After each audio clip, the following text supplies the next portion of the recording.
भाइयों और बहनों, अपने वोट बैंक को खुश करने के लिए इंडी गठबंधन वाले, समाजवादी पार्टी वाले कोई भी हद पार कर सकते हैं।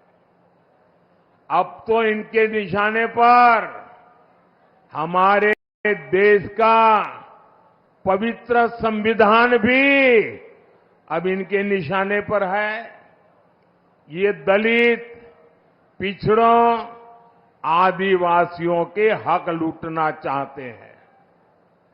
हमारा संविधान साफ साफ कहता है कि धर्म के आधार पर आरक्षण हो ही नहीं सकता।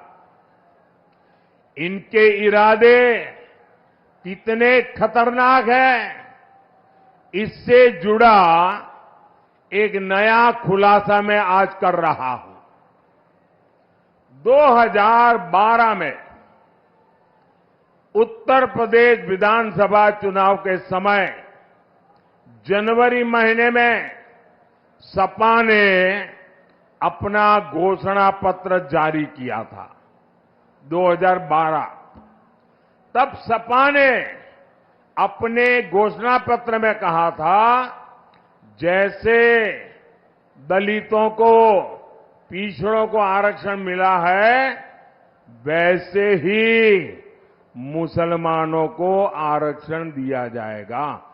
ये सपा ने 2012 के घोषणा पत्र में कहा था।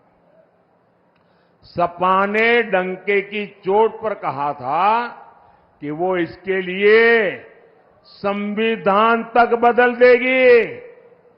इसके बाद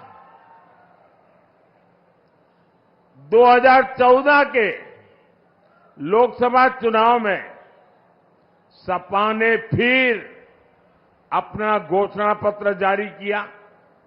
इसमें फिर सपा ने मुसलमानों को आरक्षण देने का ऐलान किया। देखिए इनकी आदत। और इतना ही नहीं, सपा ने घोषणा की थी कि पुलिस और पीएसी में भी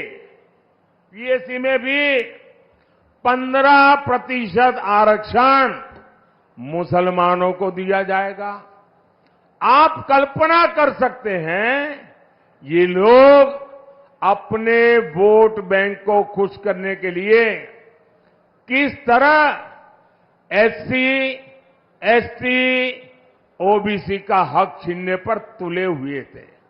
भाइयों बहनों, मैं भी आप में से कईयों की तरह अति पिछड़े समाज से निकल करके यहां पहुंचा हूं। मुझे उनकी पीड़ा मालूम है। पिछड़ों ने कैसी जिंदगी जी है वो मुझे मालूम है। उसको भी ये लूटना चाहते हैं। सरकार में आने के बाद इन्होंने अपनी मनमानी भी की, लेकिन मामला तब से सुप्रीम कोर्ट में फंसा हुआ है। बावजूद इसके ये पिछले दरवाजे से ओबीसी का हक, अति पिछड़ों का हक मुसलमान को देते रहे हैं। लेकिन बार बार कभी हाई कोर्ट, कभी सुप्रीम कोर्ट इसको रोक लगाती है, गंभीर सवाल पूछती है, मामले लटके रहते हैं। अब इसलिए इन्होंने क्या सोचा है कि अब इंडी वालों ने तय किया है कि मुसलमानों को आरक्षण देने के लिए एससी, एसटी, ओबीसी, अति पिछड़ों का आरक्षण छीनने के लिए अब वो आखिरी उपाय खोज लिया है। और वो आखिरी उपाय है उनका संविधान में बदल लाना, संविधान में लिख देना।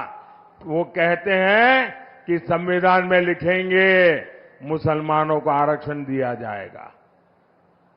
और इसलिए ये लोग संविधान बदलना चाहते हैं। ये कोर्ट कचहरी के झंझट को एक बार में ही खत्म करना चाहते हैं।